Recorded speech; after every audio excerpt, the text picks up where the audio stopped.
자, 지금 우리가 분별에 대해서 공부를 하고 있는데 분별과 관련해서 여러분들이 네 가지를 같이 공부했습니다. 기억하는가요?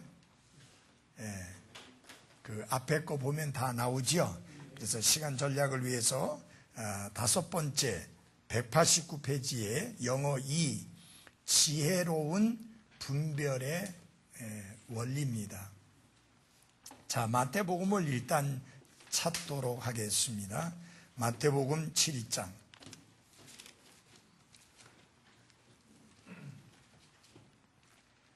이 마태복음 7장 5절에 보면 너 위선자여 먼저 네 눈 속에 들보를 빼내어라. 그 뒤에야 네가 분명하게 보고 네 형제의 눈에서 티를 빼내리라. 예수님께서 어떤 사람을 위선자라고 말씀하셨는가? 자기 자신에게는 훨씬 더 큰 허물이 있고 잘못된 게 있고 문제가 있음에도 불구하고 거의 잘못이라고 말하기조차도 힘들 정도로 작은 문제를 가지고 있는 사람을 비난하고 비방하는 자들을 가리켜서 예수님이 위선자라 그렇게 말씀했습니다. 그러니까 결국은 뭐예요? 자기 자신의 허물은 볼 줄 모르고 다른 사람의 허물만 보면서 다른 사람의 잘못만 들추어내며 비난하고 비판하는 그런 자들을 가리켜서 위선자라 그렇게 예수님이 말씀을 하셨습니다.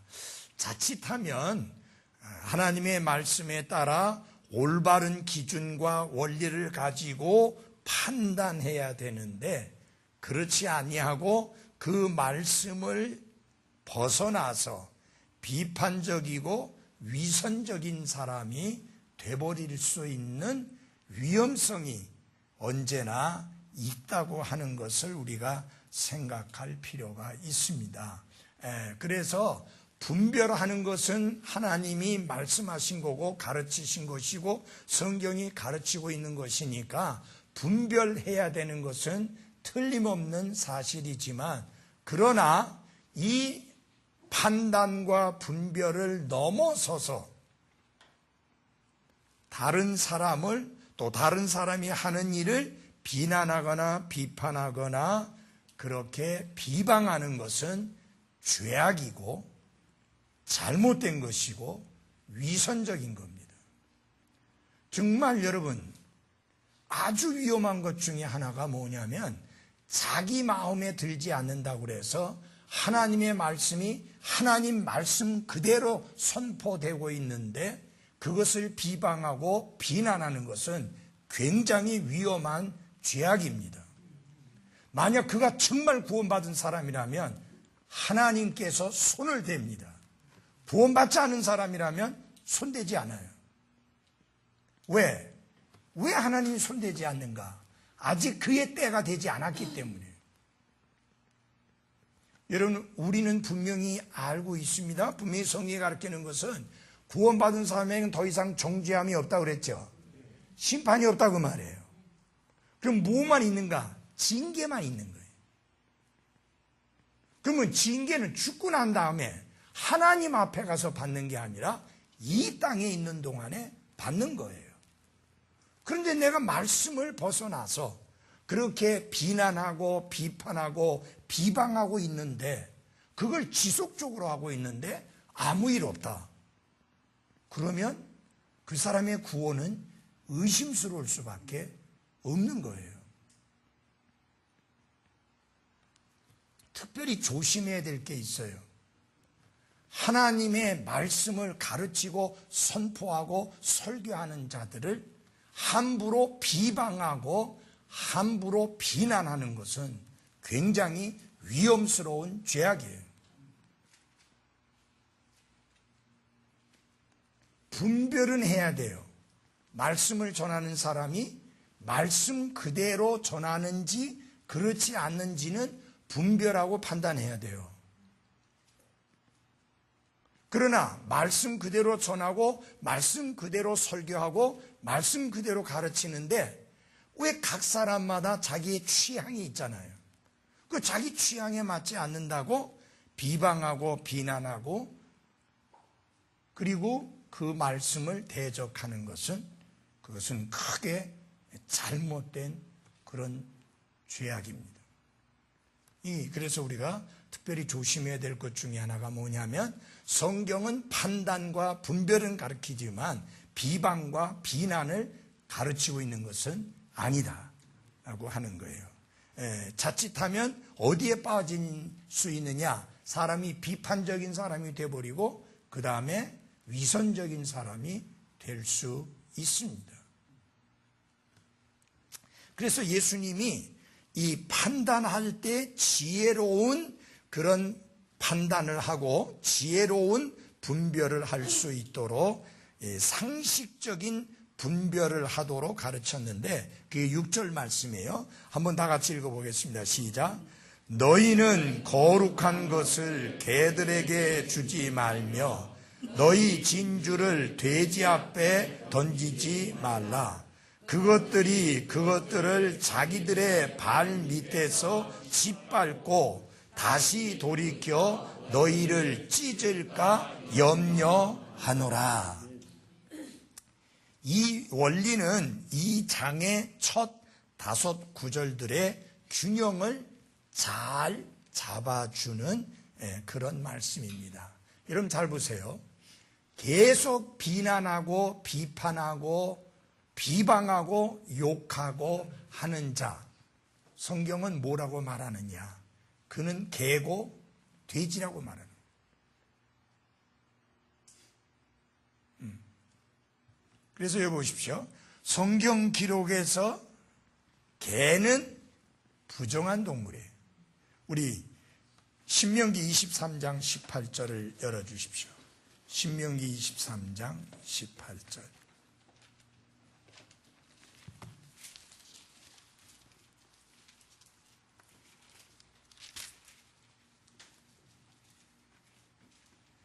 너는 창녀의 품삯과 개의 몸값은 어떤 서원하는 일로든 주 네 하나님의 집에 가져오지 말라. 이들은 주 네 하나님께 뭐예요? 가증한 것이니라 라고 말씀을 했습니다. 창녀가 자기 몸을 팔아서 번 돈, 그런 것은 하나님의 집에 가져오지 마라. 다시 말하면 하나님께 드리는 헌금으로 합당하지 않다. 그리고 개의 몸값 또한 하나님께 헌금으로 드리는 것에 합당하지 않다라고 이렇게 말씀했습니다.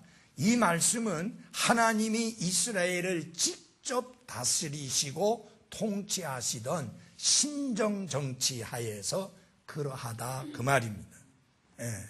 오늘날 개를 얼마나 중히 여깁니까? 옛날에는 애완견이라고 했는데 지금은 뭐라고 그래요? 반려견이라고 그래요. 그 정도만이 아니에요. 한 번은 할머니가 지나가는데 개를 보고 아이고 내 새끼 예쁘네 이렇게 이제 하고 있으니까 할머니가 지나가다 보고 어쩌다가 사람이 개새끼를 다 낳는고 하고 지나간 거예요. 여러분, 지금 이 개에 쏙 빠진 사람들, 고양이 같은 데 쏙 빠진 사람들 보면 뭐라고 그래요? 나가면서 엄마 갔다 올게, 혹은 언니 갔다 올게, 누나 갔다 올게, 그렇게 이야기해요. 어쩌다가 개가 사람과 똑같은 대접을 받게 됐습니까? 동물 애호가들이 뭐라고 말하는지 간에 그건 성경이 아니에요. 여러분, 인간이 얼마나 존귀하고 가치 있는 존재냐. 인간의 존재, 성경이 말씀하실 때 천하와 바꿀 수 없을 만큼 소중한 존재가 인간이에요. 근데 그런 인간을 개와 똑같이 취급하면서, 여러분 보세요. 제가 한 번씩 보면은 개는 안고 가고 애는 걸려가요. 개는 뒤뚱뒤뚱거리면서 겨우겨우 힘들게 걷고 있는데 개는 걸려가고 개는 그 아이는 걸리고 개는 안고 가는. 그래서 그런 것들은 합당치 않죠. 그러면 왜 개를 부정한 동물이라고 했느냐? 육신적인 욕구에 의해 지배돼 가지고 바닥에 길에 떨어진 것조차 먹는 동물이 개예요. 그 정도뿐만 아니라 자기가 토한 것도 먹어요. 그리고 배설물도 먹어요. 그래서 성경은 개를 가리켜 부정한 짐승이라고 말씀합니다. 우리 출애굽기 22장 31절에 보면은 이런 말씀이 나옵니다. 출애굽기 22장 31절에 보면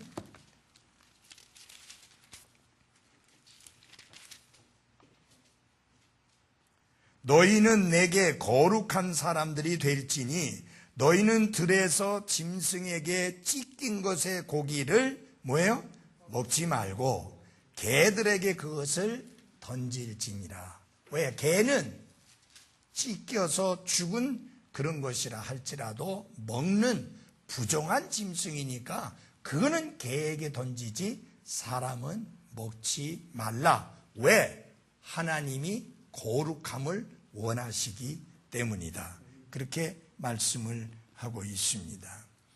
그런데 이 개에 대해서 이야기하면서 또한 성경은 뭘 말씀하느냐?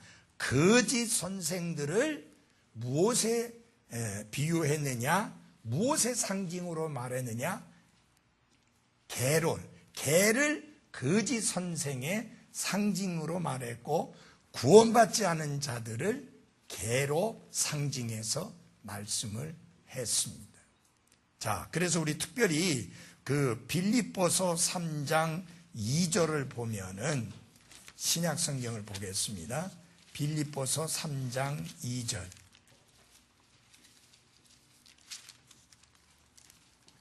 거기 빌립보서 3장 2절에 보면 개들을 조심하고 악한 일꾼들을 조심하며 살을 베어내는 자들을 뭐하라? 조심하라. 거기 조심하라고 하는 말씀 중에 개를 조심하라고 했는데 이 들개들이 돌아다니면서 사람을 물으니까 그 개들 조심하라는 그런 말이 아니에요. 거짓 선생들을 조심하라. 거짓 선생들의 특징이 뭡니까? 육신적인 욕구에 의해 지배되는 사람들이 거짓 선생들의 특징이에요. 그들은 사람들에게 진리와 구원의 길을 가르쳐주고 진리와 구원의 길로 이끌고자 하는 생각은 추호도 없고 자신들의 육신적인 욕구를 채우고자 하는 그런 생각과 마음으로만 가득 차 있습니다. 그래서 사도 바울은 그들을 가리켜서 개들이라고 했고 그 개들을 조심하라 라고 성경은 엄중히 말씀합니다. 그래서 사도 바울만 거짓 선생을 개들이라고 말한 게 아니라 구약 성경에서도 역시 대언자들이 거짓 선생들을 가리켜서 개라고 이렇게 말씀했는데 이사야서 56장 10절을 보겠습니다. 이사야서 56장 10절. 그의 파수꾼들은 눈먼 자들이요 그들은 다 무지한 자들이며 다 말 못하는 개들이므로 짖지 못하는도다. 그들은 잠자고 놀고 졸기를 좋아하니 참으로 그들은 탐욕이 심하여 결코 만족을 모르는 뭐예요? 개들이요 깨닫지 못하는 목자들이다. 그들이 다 자기 길만 바라보고 저마다 자기 구역에서 떠나 자기 이익만 추구하며. 거짓 선생들의 특징이 뭐냐? 자기 이익만을 추구하는 자들이요. 그 다음에 결코 만족할 줄 모르는 자들이 탐욕이 너무 심해서 만족할 줄 모르는 게 거짓 선생들의 특징이다. 여러분 오늘날 보십시오. 전 세계를 통해서 거짓 선생들이 얼마나 많이 있습니까? 그들은 만족해하지 않습니다. 탐욕이 너무나 크기 때문에. 야, 우리가 지금 너무나 많은 사람들을 모았고 이렇게 많은 사람들이 모였으니 이제 우리가 그만해도 되겠다. 그런 생각 조금도 없습니다. 여러분, 나는 분명히 그 거짓 선생들이 자기네들의 가르침을 그대로 믿고 따르면 지옥 간다는 것을 본인도 분명히 알고 있을 것입니다. 그것이 구원의 길이 아니고 지옥으로 인도하는 길이라고 하는 것을 그 거짓 선생들은 분명히 알고 있을 것입니다. 그런데 왜 그것을 계속 가르쳐요? 아까 말한 대로 탐욕이 가득해서 만족할 줄 모르는 거예요. 왜? 그것을 통해서 돈이 들어오고 돈을 벌 수 있으니까 그들은 사람들의 영적인 상태나 그들의 혼이 지옥 가는 문제에 대해서는 전혀 신경 안 쓰고 그들의 탐욕만 채우기 위해서 계속 그 일을 하고 있는 것입니다. 그러니까 이 거짓 선생들이 얼마나 무시무시한 자인가 하는 것을 우리가 생각을 해 보아야만 합니다. 그래서 이 개들을 삼가라라고 사도 바울도 분명하게 선을 그어서 말했습니다. 구원받지 않은 자도 요한계시록 22장 15절에 보면은 개들로 이렇게 상징해 놓은 것을 볼 수 있습니다. 그거 보면 여기서 보면 개들만 그런 게 아니라 아까 나온 대로 또 뭐가 나옵니까? 돼지가 나오죠. 거기 요절이 잘못됐어요. 레위기 11장 7절입니다. 반대예요. 레위기 11장 7절. 절수하고 장수하고 바뀌었어요. 자, 레위기 11장 7절. 돼지는 굽이 갈라져 족발 맞죠? 쪽발이나 되새김질을 하지 아니하므로 너희에게 뭐하다고? 부정하다. 그래서 하나님께서 직접 이스라엘을 다스리는 상황 속에 있었을 때 하나님은 돼지는 부정한 짐승이니 먹지 말라고 금하셨습니다. 근데 이 말씀 때문에 실제로 돼지고기를 안 먹는 침례 교도들도 있습니다. 목사들도 있어요. 근데 성경이 부정한 그런 동물이라고 말한 게 돼지만이 아닌데 꼭 돼지는 안 먹는 분이 있어요. 그거는 로마서 14장의 말씀대로 먹지 않는 사람은 먹는 사람을 판단하지 말고 또 먹는 사람은 먹지 않는 사람을 판단하지 말라. 각 사람의 믿음에 따라 다르니까 그것을 우리가 비방하거나 비난할 필요는 없어요. 비방하고 비난하다 보면 우리가 죄를 짓게 되니까 그대로 놔둘 수밖에 없는데 제가 가지고 있었던 책 중에 빌려줬다가 못 받은 책이에요. None of these diseases라고 하는 책인데 이런 질병들이 전혀 없다라는 그런 책에 그 유대인 의사가 쓴 책이에요. 그래서 그 내용이 무슨 내용이냐면은 현대인들이 가지고 있는 많은 종류의 질병이 유대인들에게 없는데 어떤 유대인들이 없느냐? 율법이 가르치는 대로의 식이요법을 지켜가는 그들에게는 그런 질병이 전혀 없다는 거예요. 예를 들어서 고혈압, 당뇨, 심장병, 등등 이제 말하자면 현대의 질병들 이런 게 전혀 없다라고 하는 내용을 이분이 그 오랜 시간을 관찰하고 조사해서 쓴 책이었어요. 그래서 우선 여러분, 하나님이 금하신 이런 그 것들은 우리의 건강을 위해서 하나님이 금하신 것이지, 그때 이스라엘에게 특별히 그렇게 하신 거죠. 근데 이제 실제로 보십시오. 그때 당시에 냉장고 있었어요, 없었어요? 없었잖아요. 돼지고기가 보관하기가 정말 쉽지 않습니다. 그렇죠? 그 다음에 그 금한 음식들 중에 보면은 굉장히 쉽게 상할 수 있는 것들이 많이 있어요. 그렇기 때문에 그런 것들을 건강을 위해서도 하나님이 금하시게 된 거죠. 그러나 지금은 우리가 사도행전에 보면은 베드로가 나 그런 부정한 음식 안 먹습니다 하니까 하나님이 내가 깨끗한 것을 네가 부정하다 하지 마라 하면서 오만 이제 소위 말하면 율법에 의하면 부정하다고 일컬어지던 그런 음식들이 내려왔는데 베드로 보고 다 먹으라 했잖아요.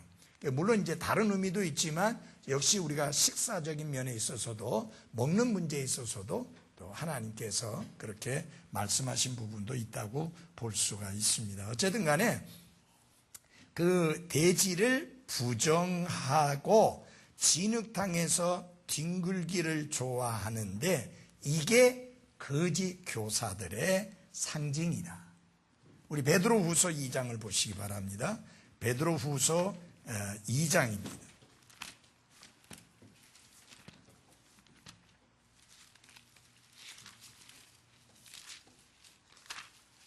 베드로후서 2장 22절만 보겠습니다. 그러나 개는 자기가 토한 것으로 되돌아가고 씻긴 돼지는 진창 속에서 뒹군다 하는 참된 잠언에 따라 그 일이 그들에게 일어나도다. 그래서 거짓 선생들을 가리켜서 부정한 돼지로, 진흙탕에서 뒹굴기를 좋아하는 돼지로 그렇게 상징을 했습니다. 자, 이 성경 구절은 우리에게 사람의 진정한 영적인 상태에 관하여 잘 분별할 것을 가르치고 있습니다. 여러분, 이게 무슨 말이냐면은 잘 보십시오. 성경을 들고 왔기 때문에 그 사람이 진리를 가르치고 진리를 말하고 진리를 전하고 진리를 선포하고 진리를 설교할 것이라고 쉽게 믿고 받아들이지 말라. 지혜로운 자처럼 잘 판단하고 분별을 해야 한다는 것. 그것이 예수님의 그 가르침의 핵심 내용입니다. 여러분, 사람들이 이 성경을 들고 왔다고 하는 그 이유 하나만 가지고 그 사람의 가르침이 이 말씀으로부터 나올 거라고 생각하고 쉽게 용납하고 받아들이는 경우들이 얼마나 많이 있습니까? 그죠? 이걸 들고 왔지만, 그리고 이 성경책에서 읽지만 이 말씀을 여러분 잘 보십시오. 이 하나님의 말씀을 읽게 될 때 세 가지 핵심적인 중요한 것이 있습니다. 첫째, 말씀을 바르게 관찰해야 됩니다. 성경이 어떻게 말씀하고 있느냐, 다시 말하면 성경이 무엇라고 말씀하고 있느냐 하는 것을 정확하게 관찰하고 나서 말을 해야 돼요. 근데 여러분이 알다시피 여호와의 증인 같은 경우는 정확한 관찰을 안 해요. 아버지는 나보다 크심이니라 앞뒤 다 자르고 그것만 가지고 주장하잖아요. 그래서 정확한 관찰이 필요합니다. 이 말씀이 정확하게 무엇을 말하고 있는가. 그 다음에 두 번째로 중요한 것은 뭐냐면 이 말씀의 의미가 무엇인가 하는 것을 소위 말하면 해석을 정확하게 해야 됩니다. 모든 이단들이 다 어디서부터 나왔어요? 말씀을 해석하는 데서부터 나왔어요. 아까도 말씀드렸잖아요. 관찰을 정확하게 하라. 요한계시록 6장에 나오는 말탄자하고 요한계시록 19장에서 말탄자하고 똑같은 분이 아니에요. 그러면 이걸 갖다가 똑같은 것으로 가르치는 자들은 어떤 우를 범하고 있는 것이냐? 관찰에 대한 잘못된 그 우를 범하고 있는 거예요. 그럼 여러분 잘 보십시오. 관찰을 잘못하게 되면 무엇을 엉터리로 하게 돼요? 해석을 엉터리로 하게 됩니다. 그 말씀의 의미를 엉터리로 해석하게 됩니다. 그 다음에 중요한 게 있습니다. 해석 다음에 중요한 게 뭐냐면 적용이에요. 여러분, 말씀을 잘못 해석하게 되면 적용 또한 잘못되게 엉뚱하게 하게 마련입니다. 그렇기 때문에 예수님이 말씀하고 있는 것은 무엇이냐? 지혜롭게 분별하고 판단을 해서 개와 돼지들을 일꾼이나 사역자로 절대 세우지 말라. 그들에게 이 진주를 맡기지 말라 그 말입니다. 그러면 밟아버린다 그 말이에요. 무슨 말인지 알겠어요? 그래서 이분 정말 너무나 멋진 이야기 했어요. 거기 보면 뭐라 그랬냐? 개를 집사로 만들려고 노력하지 말고 돼지를 설교자로 만들려고 하지 말라. 그 사람이 헌금을 많이 한다. 그 사람이 부자다. 그 사람이 잘 나가는 사람이다. 그래서 집사를 세우려고 그렇게 애쓰지 말라 그 말이에요.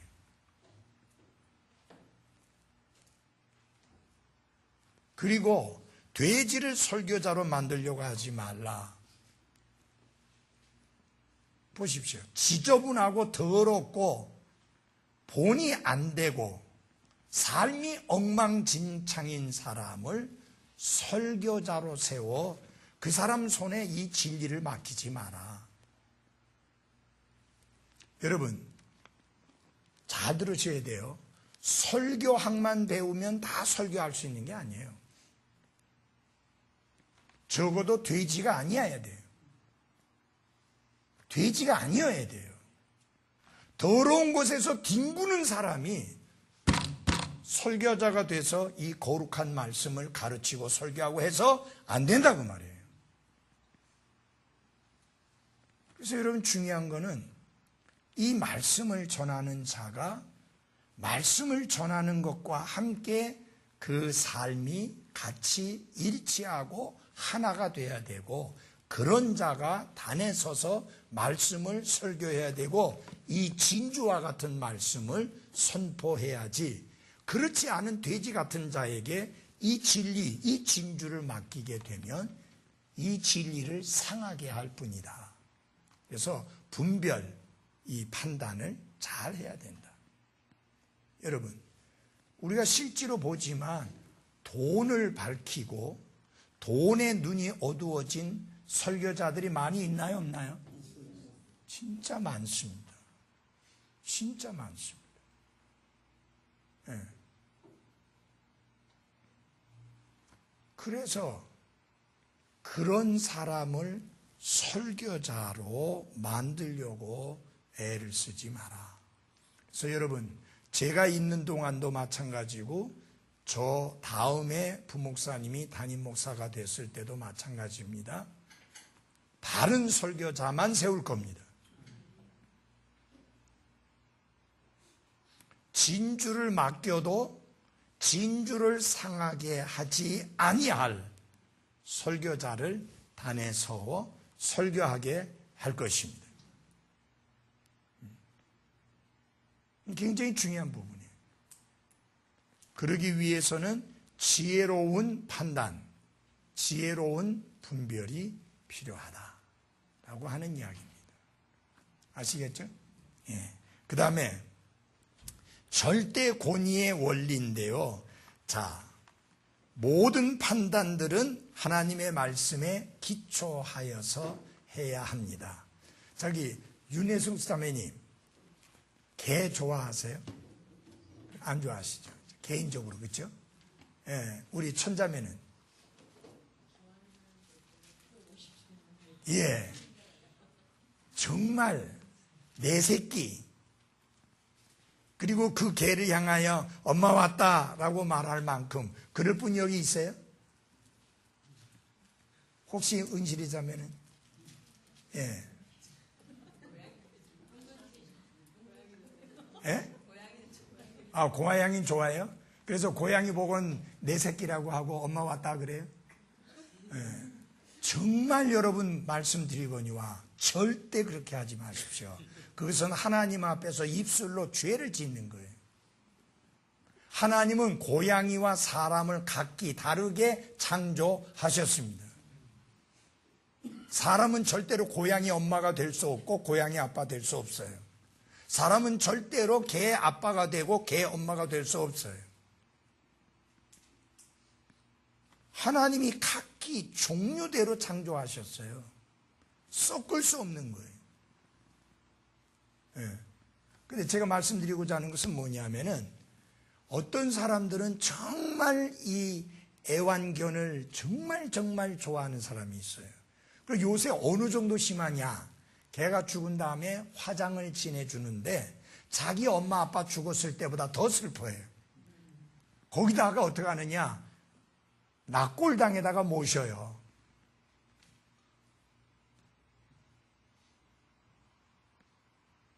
자기 아버지 어머니는 돌아가시고 난 다음에 시아버지 시어머니죠. 돌아가시고 난 다음에 그냥 뿌려버리는데 이게 잘못돼도 한참 잘못됐잖아요.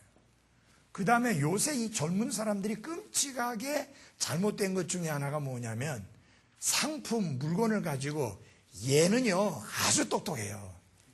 스마트폰 보고 이거 굉장히 똑똑한 놈이에요. 아니 이게 정말 이상한 게 이게 그 양복을 사러 가면요 얘는 잘 빠졌고요 값이 좀 나가요. 얘는 값은 좀 싼데 특별히 세일하니까 이거 사시면 좋을 것 같습니다. 그래서 얘, 쟤 사람처럼 인칭 대명사를 써서 사용해요. 근데 우리 그리스도인들도 그런 말을 쓰더라고. 심지어 우리 애들도 그런 말을 써요. 그래서 내가 중간중간에 그런 말 쓰지 말라고 이제 뭐라고 하는데 여러분 그 맞는 말이에요? 안 맞는 말이에요? 안 맞는 말이에요. 취향에 상관없이 하나님의 말씀에 권위에 의하면 그거는 잘못된 것이다. 그래서 잘 들어보십시오. 우리가 판단하고 분별할 때 그건 잘못된 것이고 그것은 옳다라고 하는 기준이 무엇이냐? 절대적 권위를 가진 하나님의 말씀 그것뿐입니다. 그런 부분들이 다시 말하면 이 모든 판단의 기준은 모든 판단은 하나님의 말씀에 기초해야 한다. 근데요 이게 우리가요 살다 보니까 하도 주위에서 너무 많이 듣다 보니까 나도 모르는 사이에 그런 것을 쉽게 그냥 생각 없이 쓰거나 말하는 경우가 많이 있어요. 근데 우리는 생각하고 말해야 합니다.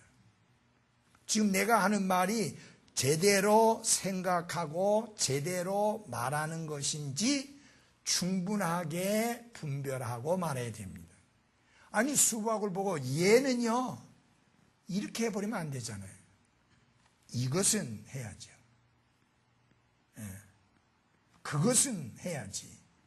그거는 물질 대명사를 써야지 사람에게 쓸 수 있는 인칭 대명사를 써서는 안 되잖아요. 맞아요? 그래서 이런 것들의 판단의 기준이 뭐냐? 절대적인 하나님의 말씀에 기초해서 해야 한다라고 하는 것입니다. 여러분 사람은 취향이 각각 다를 수 있습니다. 그러나 절대적인 하나님의 말씀에 기초한 판단이어야 하는 것입니다. 자, 우리 시편 19편 9절을 찾아주십시오. 시편 19편 9절입니다. 시편 19편 9절. 자, 거기 보면 주의 두려움은 깨끗하여 영원토록 지속되고 주의 판단들은 뭐하고? 진실하고 전적으로 의롭다라고 라고 했습니다. 예, 주의 판단들은, 하나님의 판단들은 뭐 하다고 그랬어요? 진실하고 전적으로 의롭습니다. 그렇기 때문에 하나님의 말씀의 판단은 진실하고 전적으로 의롭기 때문에 이 하나님의 말씀에 기초해서 판단해야 되는 게 맞습니다. 그래서 중요한 건 그거예요. 많은 사람이 떠들고 이야기할 때 거기에 최종 결론이 뭐냐? 성경이 무엇이라고 말씀하느냐? 그게 최종 결론이에요. 여러분, 신학자들이 있습니다. 많은 신학자들이 있어요. 어떤 신학자들은 이렇게 말해요. 어떤 신학자들은 저렇게 말해요. 중요한 것은 성경이 무엇이라고 말씀하고 있느냐. 그것이 판단의 절대적 기준입니다. 이 절대적인 권위에 기반을 두고 분별하고 판단해야 하는 것입니다. 예. 그래서 이게 책이 많이 나와 있잖아요. 여러분, 그 책을 쓰는 사람들이 정말 학자적 양심으로 쓰는 사람들이 그렇게 많지가 않아요. 별로 없어요. 그럼 어떻게 쓰느냐? 자기가 속해 있는 교단의 배경을 가지고 그 교단의 배경에 근거해서 써요. 여러분, 학자적 양심으로 하면요, 절대로 세례라고 할 수가 없어요. 원어학적으로 보든지 신학적으로 보든지 그 말씀의 그 침례를 베풀 때의 배경이나 환경이나 모든 것을 보면 세례라는 단어를 쓸 수가 없어요. 근데 지금 자기가 장로교 신학자인데 이거 침례라고 하게 되면 잘리잖아요. 그러니까 학자적 양심에 근거해서가 아니고 교단 배경에 근거해서 그것을 해석을 하고 주석을 쓰니까 틀릴 수밖에 없는 겁니다. 그래서 뭐 그 사람들은 이야기하죠. 신학 박사가 쓴 건데 그러면서 신학 박사도 어느 학교에 가서 어떤 배경의 학교에 가서 그 박사 학위를 받았느냐 하는 게 중요해요. 왜냐하면 제대로 가르쳤는지 그런 게 중요하잖아요. 그래서 이게 잘못하면은 신학자의 이야기를 하나님의 말씀의 권위보다 더 위에 놓으려고 하는 위험성이 있는데 그것은 잘못된 것이다. 언제나 최종적이고 절대적인 권위는 하나님의 말씀이어야 합니다. 자, 이런 일이 있었어요. 어떤 미국의 유명한 신학교에서 박사학위를 받아갖고 온 사람이 이제 말을 합니다. 그 전에는 그런 혼란이 하나도 없었어요. 교회의 시작은 예수님에 의해서 시작되어졌다. 전혀 딴 소리가 없었어요. 그런데 어느 날 미국의 유명한 신학교에서 공부하고 박사학위를 받아갖고 온 사람이 이야기를 합니다. 교회 시작은 오순절 날이다. 이래 버리니까 많은 사람들이 그 가르침을 받아들이고 따르는 거예요. 예. 그러다 보니까 어떻게 되는 거예요? 그 앞에 가지고 있던 확신들이 와르르 무너져 내리는 거예요. 왜? 그 유명한 신학교에 박사학위를 받아온 사람이 말을 하기를 교회가 오순절날 시작되었단다. 제가 그분 생전에 한번 논쟁을 하려고 했었는데 병원에 입원하는 바람에 그다음부터 그냥 안 됐어요. 여러분, 나는 하나님의 말씀을 통해서 분명하게 수십 가지 예수님이 이 땅에 계실 때 교회를 시작했다고 하는 증거들을 말씀을 통해서 얼마든지 댈 수 있어요. 그건 뭐 원어적으로 말할 필요 없어요. 그게 무슨 원어가 필요해요. 그 다음에 여러분 한 가지 아셔야 될 것은, 여러분 잘 보세요. 히브리어를 배워왔다, 그리스어를 배워왔다. 여러분 1년 배워요. 1년. 여러분 한번 물어볼게요. 여러분 영어 몇 년 배웠어요? 최소한 6년 배웠어요. 그렇죠? 그럼 한번 보십시다. 아니, 중학교만 졸업했다 하더라도 3년 배웠어요. 그러면 여러분들이 그렇게 배웠으니까 저 영어 잘합니다, 저 영어 확실히 압니다, 그렇게 주장할 수 있어요? 그러니까 3년, 6년, 10년씩 해놓고도 저 영어 몰라요 하는 판에 1년 히브리어 그리스어 배워놓고는 이게 뭐 원어가 이러니 저러니 하고 떠들어대는 게 얼마나 넌센스냐, 그 말이에요. 아니, 내 말 맞아요, 안 맞아요? 맞잖아요. 예? 지금 예를 들어서 앤드류 브라운 선교사가 한국어가 이러니 저러니 하고 지금 한 1년 배웠거든. 지금 그러면은 여러분이 들을 때 얼마나 우습겠어요. 당신이 뭘 안다고 그러냐고. 똑같은 거예요, 여러분. 히브리어 헬라어 1년 배우고 나서 히브리어가 어떠니 그리스어가 어떠냐고 떠들어대는 게 똑같은 이론이에요. 똑같은 내용이에요. 여러분 잘 들어보세요. 성령 하나님이 우리 안에 계시고 구원받은 모든 사람들은 그 성령 하나님은 원어 없이도 그 말씀의 의미를 여러분에게 충분히 가르쳐 주실 수 있는 하나님이에요. 그런데 그런 학자들이 주장하는 내용이 꼭 설교학의 내용 중에 꼭 나오는 내용이 뭐냐? 원어로 먼저 본문을 보고 설교를 준비해야 된다. 꼭 그런 소리를 떠들어요. 1년 공부한 사람이 뭔 시간으로 원어로 히브리어 성경을 보고 그리스어 성경을 봅니까? 그리고 얼마나 잘 이해하고 얼마나 잘 깨달을 수 있겠어요. 그 다음에 또 중요한 게 뭐냐? 그 사전, 그리스어 사전, 히브리어 사전도 학자적 양심을 따라 한 게 아니라 교단적 배경을 따라 했기 때문에 그 사전도 천차만별이야. 그럼 어느 사전이 맞느냐고.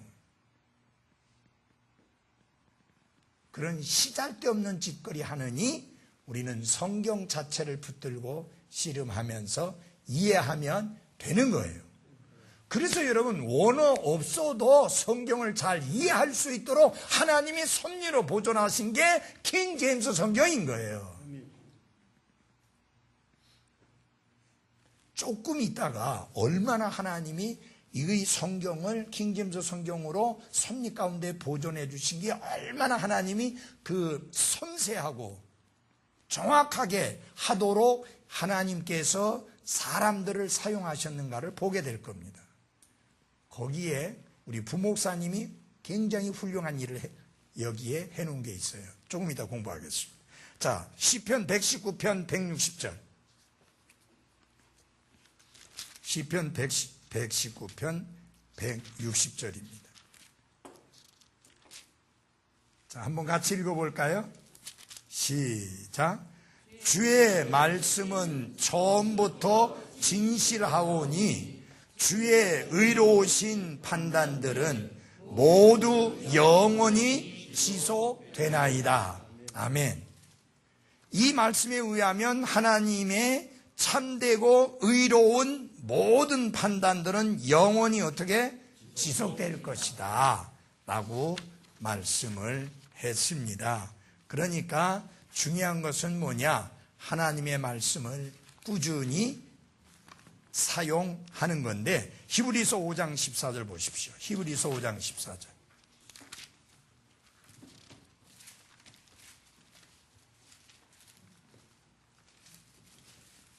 요건 좀 같이 읽어보겠습니다. 히브리서 5장 14절 같이 읽어보겠습니다. 시작. 그러나 단단한 음식은 장성한 자들에게 속하나니 그들은 그것을 사용하여 자기 감각들을 단련시킴으로 선악을 분별하느니라. 하나님의 말씀을 꾸준히 사용하는 일은 믿는 자로 하여금 선과 뭐예요? 악을 뭐하게 한다? 예? 분별하게 할 것입니다. 무엇이 선이고 무엇이 악인지를 분별하게 하는데 하나님의 말씀을 꾸준히 사용하는 일이. 여러분 잘 보십시오. 하나님의 말씀에 익숙해진 사람이 되어지면 어떻게 되느냐? 영적인 감각이 뛰어나게 됩니다. 영적인 감각들이 단련이 되어져서, 여러분 잘 보세요. 감각이 없으면 느끼지 못하죠. 감각이 없으면 알 수가 없어요. 제가 가진 책 중에 필립 얀시라고 하는 분이 쓴 책이 있는데 고통이라는 선물이에요. 고통이 선물이라는 거예요. 여러분, 고통이 어떻게 선물이에요? 좀 이해가 안 가죠? 고통이 선물이다? 여러분 뭘 생각하면 돼요? 나병 환자 생각하면 돼요.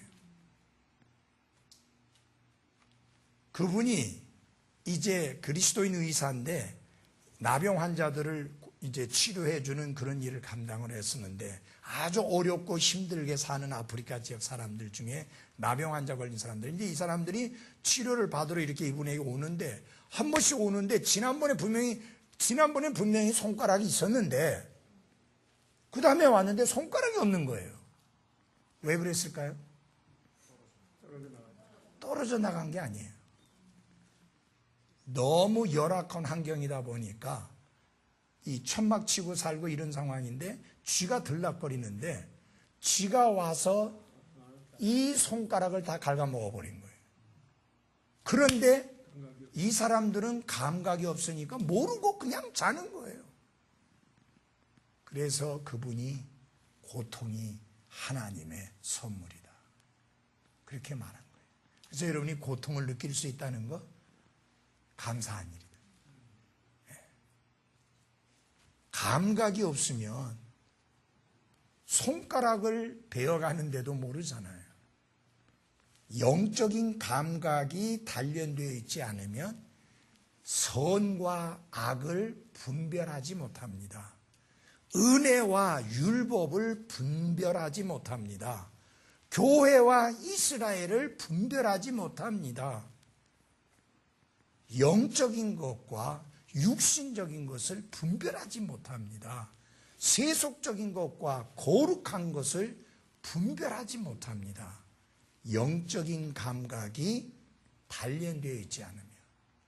그럼 이 영적인 감각은 어디서부터 오느냐? 하나님의 말씀을 부지런히 읽고 묵상하고 공부하고 사용하는 데서 영적인 감각이 단련이 되어집니다.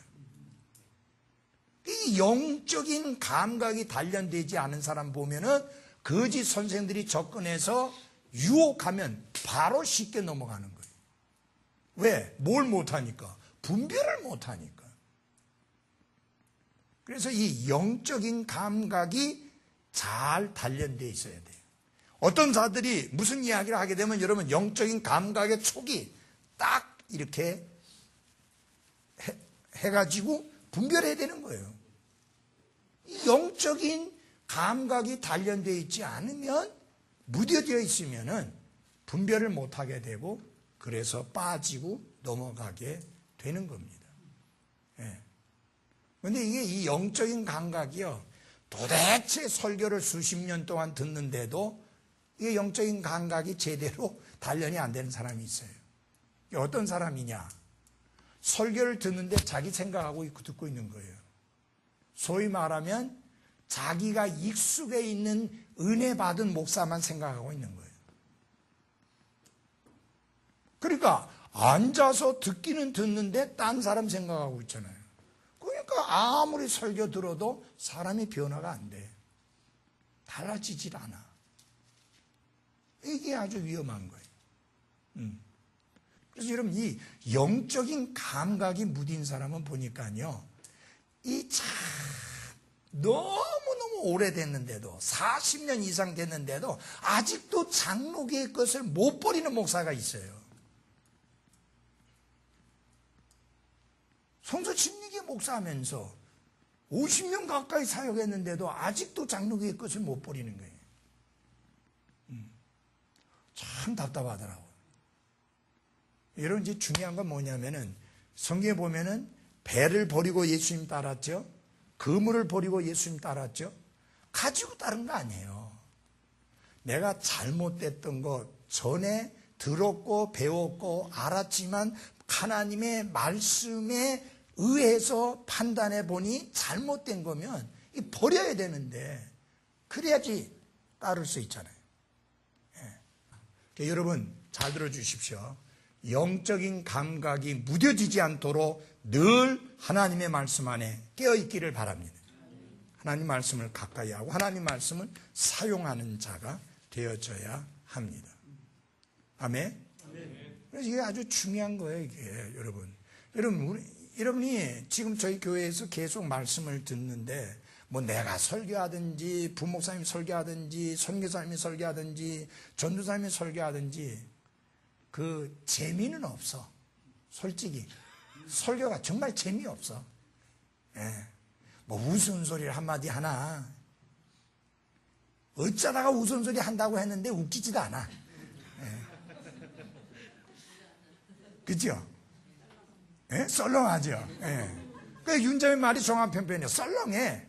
내 딴에는 웃기는 이야기라고 했는데 썰렁해. 그런데 우리는 그런 웃기는 이야기는 못하는데 말씀이 가르치는 그대로를 전해주는 거는 잘해요. 그러면 됐잖아요. 아니 웃기는 건 코미디언이 더 잘 웃기잖아요. 그렇잖아요. 교회는 웃기는 장소가 아니에요. 교회는 하나님의 말씀을 말씀 그대로 선포하는 곳이에요. 말씀에 단련되어지도록 여러분들을 가르치고 세워주는 일을 하는 게 교회가 하는 일이에요. 그게 중요하니까. 자, 그 다음에 우리 고린도전서 2장 14절에서 16절을 한번 보시면 그 말씀을 잘 보면서 한번 거기 답변을 좀 이야기를 해 보십시오. 고린도전서 2장 14절. 자, 하나님의 영에 관한 것들, 즉 하나님의 말씀이죠.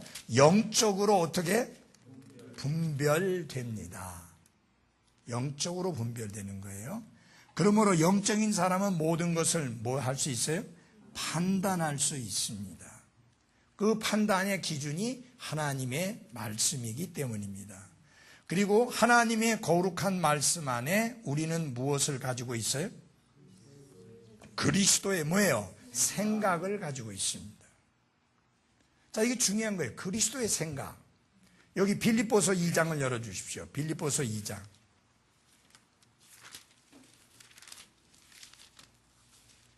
빌립보서 2장 5절입니다. 같이 한번 읽어보겠습니다. 빌립보서 2장 5절 시작. 너희 안에 이 생각을 품을지니 그것은 그리스도 예수님 안에도 있던 생각이라. 그리스도의 생각을 품으면요, 교회 안에서 다투고 싸우고 분쟁하고 시기하고 질투할 일이 없어요. 그게 있을 수가 없어. 그리스도의 생각을 가지면. 그분이 그 2장 6절부터 쭉 나온 게 뭐예요? 하나님의 본체신데 오히려 가장 낮은 자리까지 낮아지셔서 종의 자리까지 낮아지시고 자신의 생명을 내어주셨잖아요.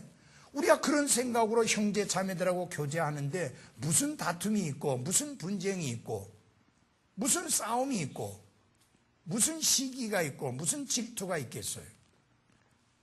그래서 2장 그 2절이 나오게 되는 거예요. 너희는 같은 생각을 품고 같은 사랑을 가지며 한 마음과 한 생각이 되어 내 기쁨을 성취하라.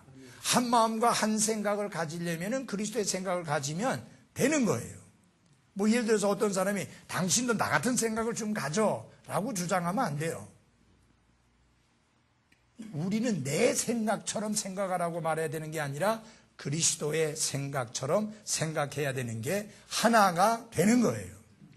맞아요? 우리 이제 사역자들 모임하면서 이런저런 이야기할 때 충분하게 사역자들이 자신들의 생각을 말할 수 있도록 합니다. 그거는 뭐냐면은 옳고 그르냐의 문제가 아니에요. 취향이나 일반적인 생각의 차이가 있을 수 있는 거예요. 맞아요? 그건 뭐 중요한 게 아니에요. 그냥 이제 같이 나누면서 이런 부분에 대하여 어떤 생각을 가지고 있느냐. 그래서 한 예를 들어 볼게요.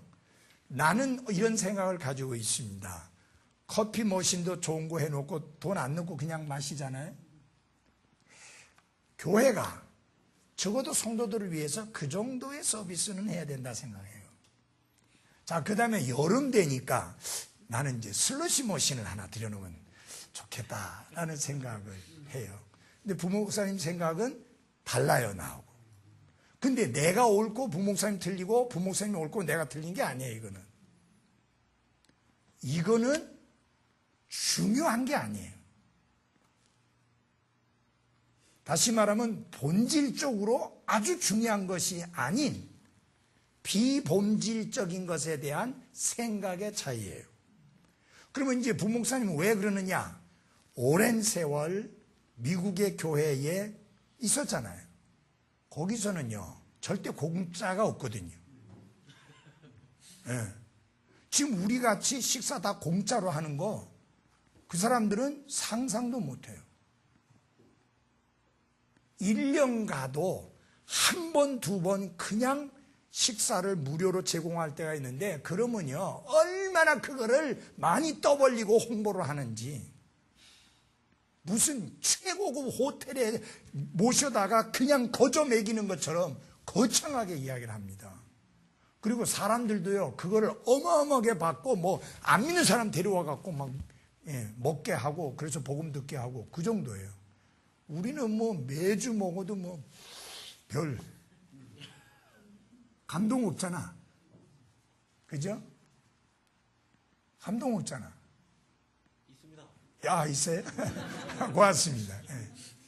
근데 이걸 갖다가 오랜 세월을 하니까, 무뎌져가지고, 감동이 없어요. 근데 이걸 만약에 멈췄다 다시 하려고 하면은 보통 어려운 게 아니에요. 안 돼요. 제가 대구 가가지고 대구 교회 갔더니 주일학교 교사하고 찬양대원들을 갖다가 자장면을 사주더라고요. 그래서 아니다. 적어도 교사들에게는 식사를 대접해야 된다. 그래서 당번을 정하게 해가지고 그분들이 식사를 준비해서 대접하게 했습니다. 처음에는 찬양대원하고 교사들만. 그러다가 확대시켜서 전 성도가 같이 식사를 하는 것으로 확대를 시켜서 우리 교회에서 하는 것과 똑같이 해놓고 왔어요. 지금 잘 돌아가요. 근데 그 부분도 어떤 목사님은 그렇게 할 수 있지만 어떤 목사님은 그걸 반대할 수 있어요. 그거는 누가 옳고 누가 잘못되느냐의 문제가 아니에요. 목회의 스타일의 차이일 뿐이에요. 그것은 right or wrong, 옳으냐 틀리냐의 문제가 아니고 목회 방식의 차이일 뿐이에요. 불광동 교회는 오래전부터 밥을 사서 먹었어요. 찬양대하고 교사들만 교회에서 그냥 먹을 수 있게 했고 다른 분들은 다 돈 주고 사 먹었어요. 지금도 돈 주고 사 먹어요. 대신에 성도들이 일하는 게 아니라 밖에 사람들을 돈 주고 사서 이제 그 일을 식사를 준비하게 하고 해서 해요.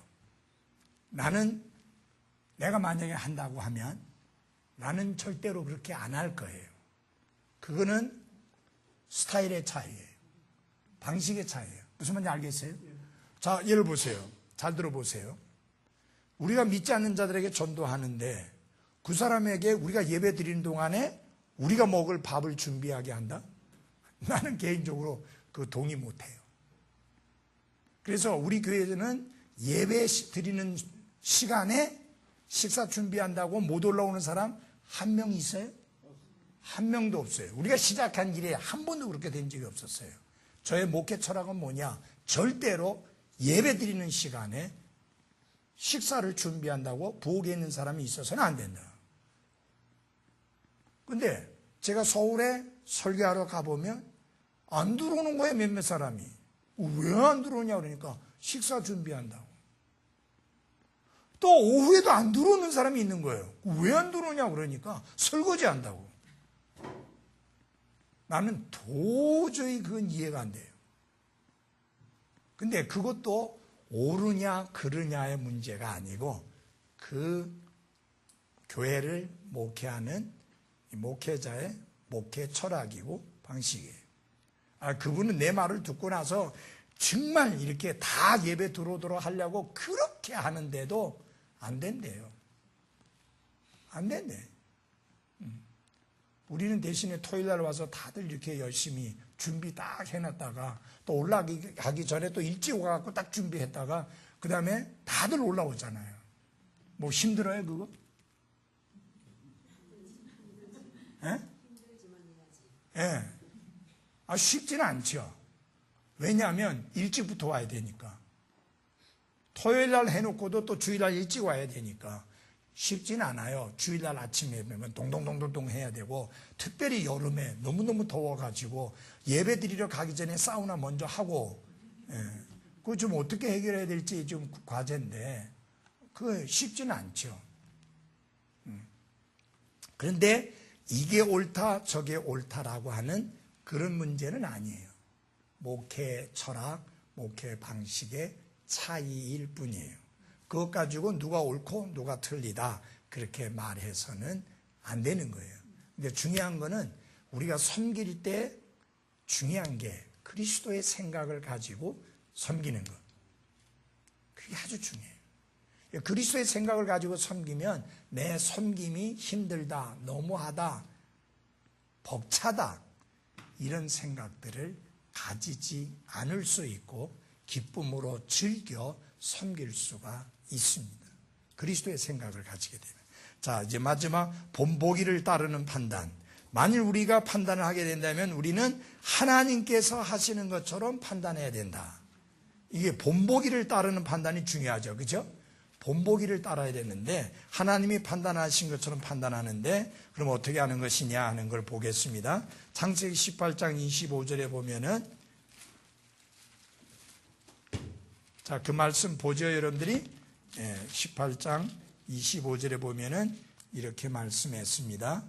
주께서 이런 식으로 행하여 의로운 자들을 사악한 자들과 함께 죽이시는 것은 결코 있을 수 없으며 의로운 자들을 사악한 자들처럼 여기시는 것도 결코 있을 수 없나이다. 온 땅의 심판자께서 의롭게 행하여야 하지 아니하리까 하매.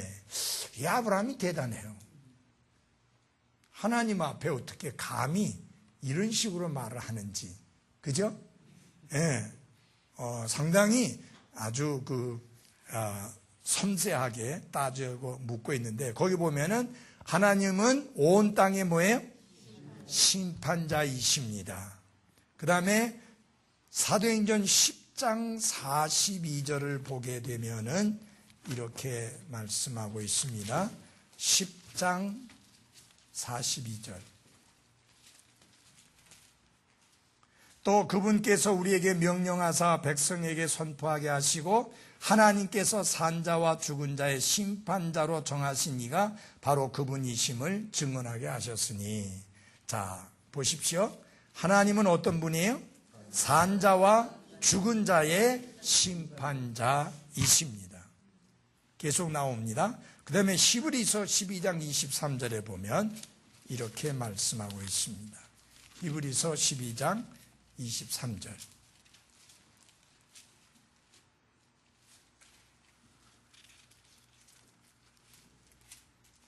총회와 하늘에 기록된 처음 난 자들의 교회와 그 다음에 모든 것의 심판자 되시는 하나님과 하고 나오십니다. 그래서 하나님은 어떤 분이에요? 모든 것의 심판자이다. 온 땅의 심판자요, 산자와 죽은 자의 심판자요, 모든 것의 심판자이십니다. 자, 근데 이 하나님의 판단들이 어떠하냐라고 하는 것이 나오는데 거기 보면은 별표가 있고 별표는 저자가 한 내용이 아니고 역자가 줄을 다른 거다. 그렇게 나와 있죠. 이게요, 참 내가 하나님께 감사한 것은 이렇게 영적으로 맑고 깨끗하고 밝은 부목사님을 허락해 주신 것을 감사합니다. 그 다음에 영어에 특출한 지식을 가지고 있는 부목사님을 허락해 주신 게 감사합니다. 왜냐하면 이거는 영어를 잘 이해하지 못하면 절대 이런 식의 그 줄을 달아줄 수가 없습니다. 우리 이게 아주 중요한 내용인데 한번 보시겠어요? 근데 이게 잘 보세요. 우리 말 성경에는 전부 다 한 단어로 돼 있어요. 의롭다, 의롭다, 의롭다, 의롭다. 그러나 영어 단어는 4개가 다 달라요. 그런데 이거는 우리 말로는 도리가 없어요. 여러분 잘 보세요. 이거를 바꾸게 되면 어떻게 되느냐? 해석을 해버려야 돼요. 번역이 아니라 해석을 해야 되는 거예요. 근데 절대 해석하면 안 되거든요. 번역은 번역이어야 되거든요. 그러다 보니까 영어는 바로 번역해서 옮기는데 선택할 수 있는 단어가 땅땅땅땅땅 이렇게 있는데 우리는 없는 거예요. 이 영어가 이게 가능한 것은 라틴어에서 나온 단어가 많기 때문에 라틴어는 그런 다양성을 가지고 있습니다. 한 가지 내용 같지만 각각 그것을 달리 표현할 수 있는 단어들이 있는데 우리 한글은 그게 없어요. 그래서 전부 다 의롭다, 의롭다, 의롭다, 의롭다 했는데 내용은 다 다른 거예요.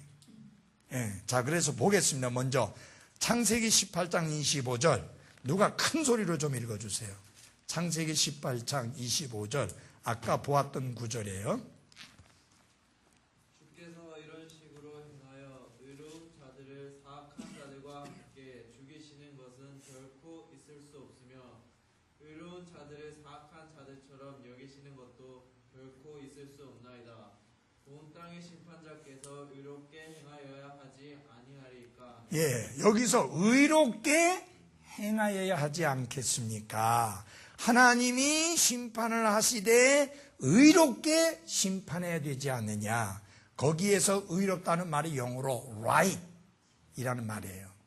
이 right이라고 하는 건 어때 쓰는 거냐면 right or wrong. 옳으냐 그르냐.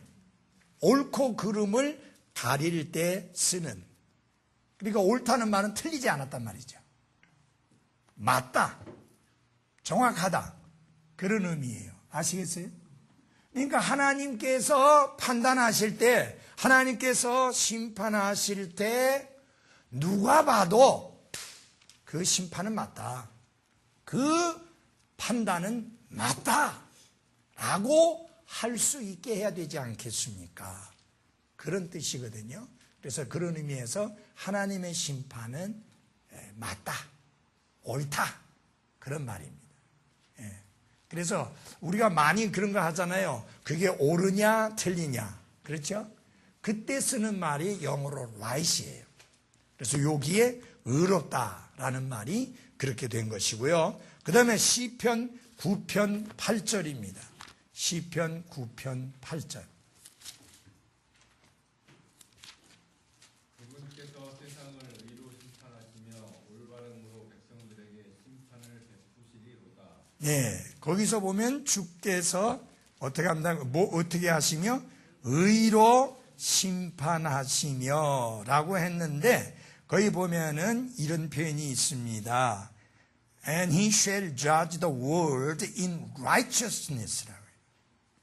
그 righteousness라고 하는 것은 righteous 그건 뭐냐면은 어떨 때 쓰는 단어이냐면은 도덕적으로 윤리적으로 옳을 때 그때 쓰는 단어예요. 그러니까 하나님의 심판은 윤리적으로 도덕적으로 흠잡을 것이 없이 확실하게 정확하다 그 말이잖아요. 그래서 예를 들어 여러분 이거 있잖아요. 의인은 없나니 단 하나도 없으며 했을 때 윤리적으로 도덕적으로 하나님 앞에 그렇게 깨끗한 자가 하나도 없다. 그거는 옳고 그름의 문제가 아니고 윤리적이고 도덕적인 부분에 관한 부분입니다.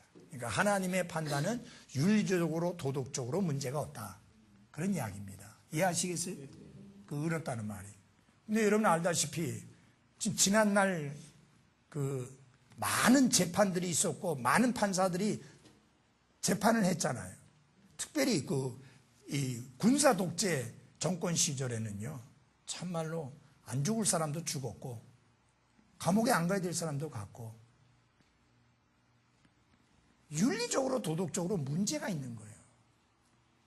그 심판이. 그래서 지금 뭐 몇십 년 지나고 나서 사람 다 죽었는데 그 사람이 무죄다. 지금 무죄다 하면 뭐예요? 벌써 죽었는데. 예? 그러니까 하나님의 심판은 윤리적으로 보든지 도덕적으로 보든지 문제될 게 하나 없이 의롭다. 그런 의미고요. 그 다음에 또 의롭다는 말이 나옵니다. 요한복음 5장 30절. 요한복음 5장 30절. 또 다른 분이 큰 소리로 좀 읽어주십시오. 녹음 들어가야 되니까 큰 소리로 해야 돼.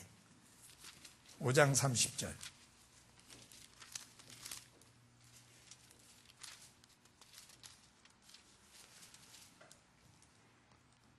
형태의 목소리가 큰데 좀 한번 읽으세요.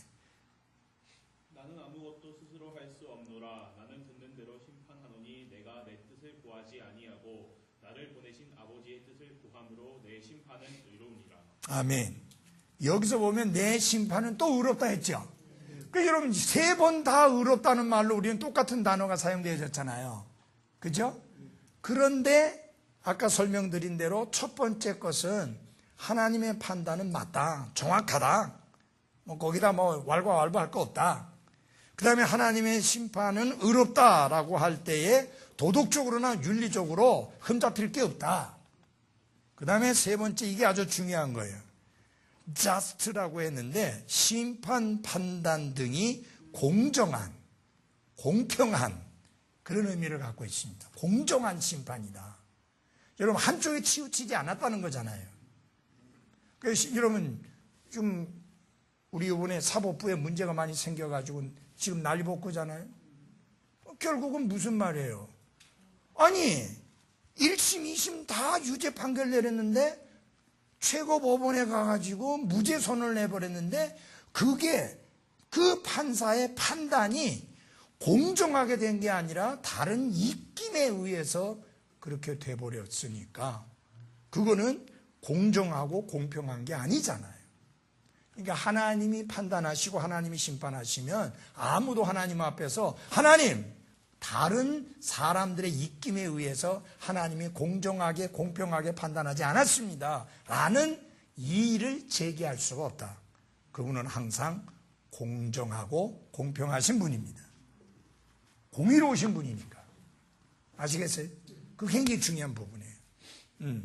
그래서 우리 구약 성경에 보게 되면은 그 재판하는 사람들에게 준 말씀 가운데 과부나 아버지가 없는 사람이라고 해서 억울하게 재판하지 마라. 공정하게 해라. 그런 말씀 나와요. 그런가 하면 또 그런 것도 나와요. 그렇다고 해서 가난하다고 해서 그쪽에 또 치우친 재판도 하지 마라. 벌을 받아야 될 사람이라면은 충분히 벌을 받게 재판해라. 좌우간 핵심이 뭐냐? 공정하게 공평하게 재판을 해라. 여러분 공정하지 않고 공평하지 않은 그런 것들이 많이 있잖아요. 아까 우리 오전 시간에도 이야기했는데 여러분 그 대박이라는 거 알아요? 말 알아요? 말? 한 말 두 말 할 때? 예? 혹시 쌀을 말로 사보신 분, 말이나 대박으로 사보신 분?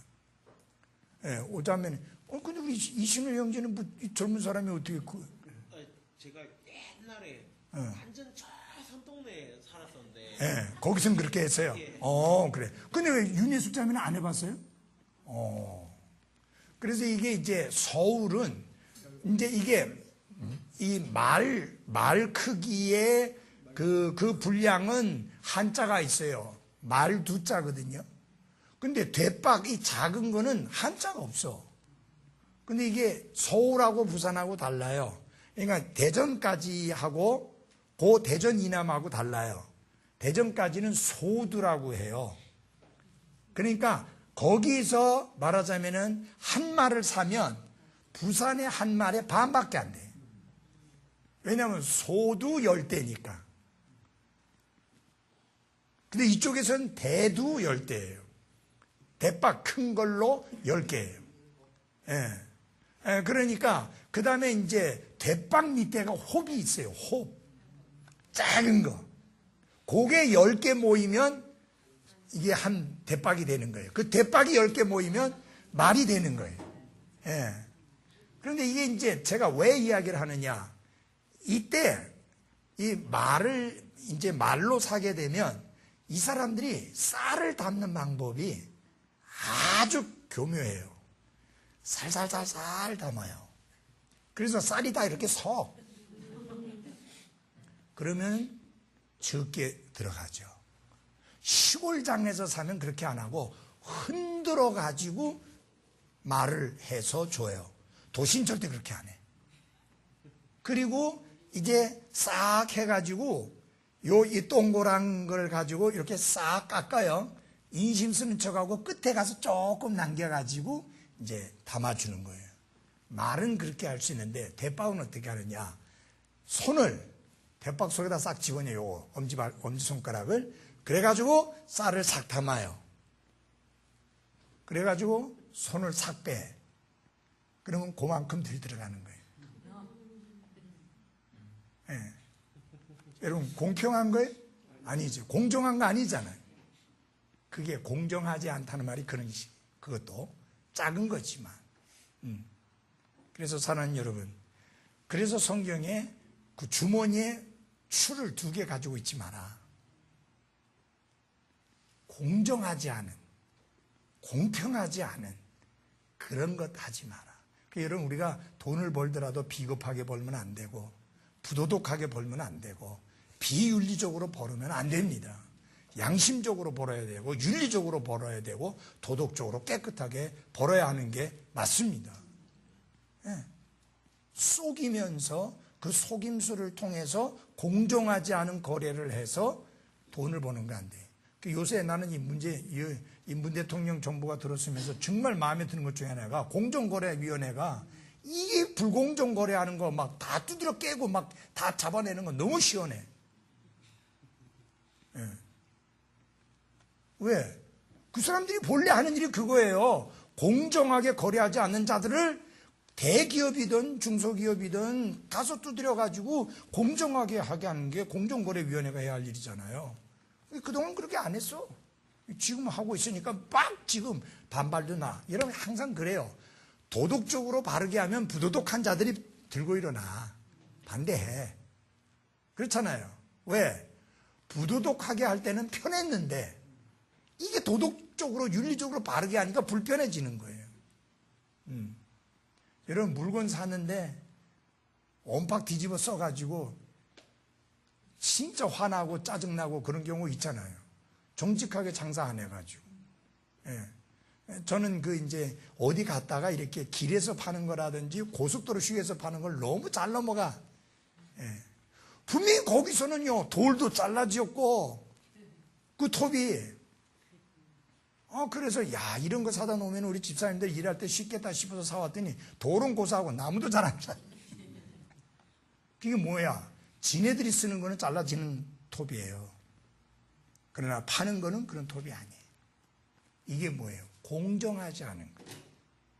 하나님은 그런 일이 전혀 없다. 그분의 판단은 누구를 봐주어서 한쪽으로 치우치는 일이 전혀 없다. 제가 설교할 때 한 번씩 이게 같은 단어지만 의미는 전혀 다르다라는 거 할 때가 있고 다른 단어지만 의미가 같은 거라고 할 때가 있죠. 저는 그 설교 준비할 때 그런 부분을 굉장히 중요하게 여깁니다. 왜냐하면 정확한 의미가 전달되기 위해서는 이걸 파야 돼. 예, 그런 걸 파야 돼. 그래서 여러분 목사는 성도들에게 정확하게 말씀을 전해줘야 되잖아요. 근데 그렇게 하려면 많은 시간을 들여야 되고 노력을 들여야 되고 연구를 해야 되고 깊이 파야 되는 거예요. 그렇지만 그것이 말씀을 전하는 사람들이 해야 할 사명이다 그 말이에요. 예. 그래 안 하면요, 이것도 이거고 저것도 이거고 이렇게 그냥 돼버리니까 말씀을 바로 이해를 못하는 그런 상황이 벌어집니다. 솔직히 말해서 많은 목사들이 이렇게 해놨는데 이게 뭐야, 이게 도대체 이게 뭐 이리 복잡하게 해놨어, 그럴 수 있습니다. 그만큼 아까 말씀드린 대로 요 분별력에 요 단련이 덜 돼 있어가지고 그 감각이 덜 돼 있어서 그런 거죠. 이 감각이 정확해야 된다. 마지막 하나만 더 보겠습니다. 요한복음 8장 16절.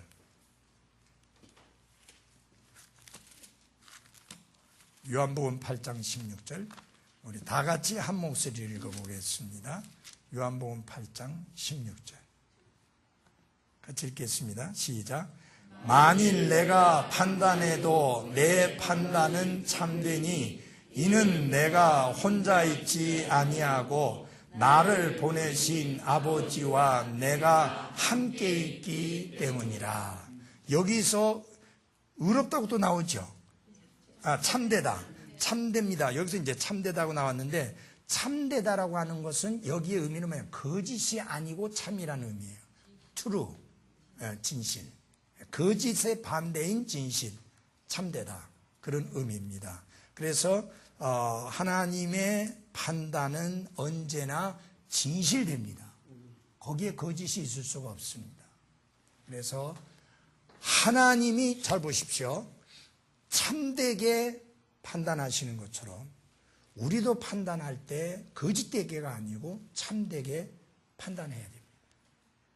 우리가 판단할 때 치우치지 말고 공평하게, 공정하게 판단해야 됩니다.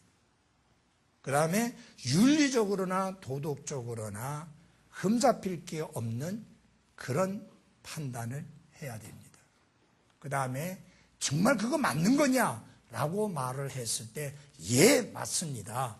라고 말할 수 있도록 그렇게 판단을 해야 합니다.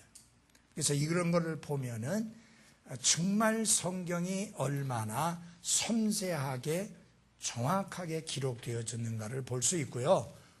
히브리어, 그리스어 몰라도 성경을 바로 알 수 있도록 하나님이 영어, 특별히 킹제임스를 통해서 그때 당시에 가장 정확한 영어를 통해서 성경을 기록하게 하셔서 원어를 모르고도 충분히 이해할 수 있게 하신 하나님의 놀라운 섭리가 있는 겁니다. 이거 보면요, 뭐 영어 없어도 우리 그 원어 없어도 충분히 이게 착착착착 이해가 되잖아요. 맞아요? 예, 그래서 이거를 돕기 위해서 있는 것 중에 이제 하나가 뭐냐면은 그 스트롱 콘코던스라고 하는 것이, 스트롱 성구사전이 있는데, 이 성구사전을 보게 되면은 분명히 이제 우리말로는 의롭다고만 해놨는데 다 4개 똑같잖아요. 여기에 3개가 똑같잖아요. 근데 그걸 보면은 요 경우에 요 의미는 옳으냐 틀리냐의 개념, 요 경우에는 윤리적으로 도덕적으로 맞느냐 틀리냐의 개념, 요 경우에는 공평하냐 공정하냐의 개념, 이렇게 그걸 구분할 수 있도록 돕는, 참 그 스트롱, A.H. 스트롱이라고 하는 분은 침례교회 신학자였는데 정말 그 성구사전만큼은 저는 이렇게 말하고 싶을 정도로 성경 다음으로 정말 훌륭한 책이라고 말할 수 있을 정도로 훌륭한 거예요. 예. 그래서 참 이런 것들이 있다고 하는 게 너무 감사하고, 원어 몰라도 거기 원어 다 나와요. 발음까지 다 나와요. 그리고 의미가 무엇인지 다 설명 나와 있어요. 그리고 이런 분들은 1년 공부해갖고 원어 안다고 하는 사람들이 아니에요. 1년 히브리어 공부하고 1년 그리스어 공부해가지고 원어 안다고 하는 그런 분들이 아닙니다. 평생을 거기에 들였던 그런 분들이 하는 이야기죠. 그래서 여러분과 저는 그런 거 몰라도 하나님의 성령님이 충분히 깨닫고 알 수 있게 해주셨죠.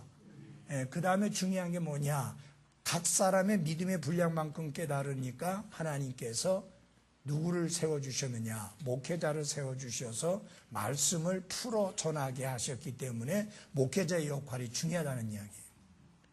말씀에 바로 선 사람이어야 되고 말씀을 바로 분별하는 사람이어야 되고. 그래서 정말 하나님께 감사한 것은 지금 우리 부목사님이 정말 목회 경험도 짧고 나이도 적지만 그 영적인 분별력은 수십 년 동안 목회한 사람 못지않게 이 영적인 소위 말하면 감각이 단련되어 있는 것을 감사하고, 그런 또 부목사를 허락해 주신 거 감사해야 돼요.